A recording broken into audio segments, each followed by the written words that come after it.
podías hacer nada y sigues sin poder.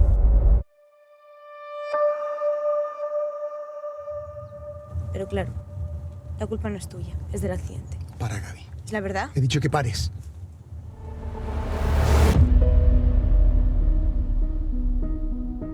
El volcán avisa, claro que avisa.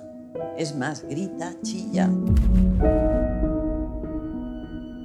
Los primeros que se dan cuenta son los pájaros. Desaparecen, se van, no los ves más. Y luego el calor.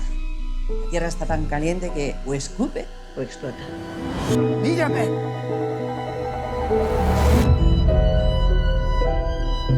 Y justo antes de la explosión, un silencio como nunca antes lo había sentido. Denso, extraño. ¿Quién de vosotros me va a contar qué es lo que está pasando? Ande, cuéntaselo todo a tu madre. ¿Dónde está Gaby? ¿Qué le está pasando?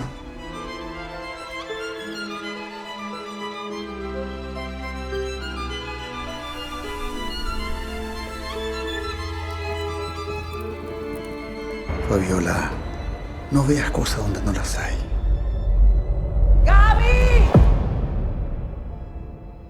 Por las despedidas, por los reencuentros, por la chorrada que queráis.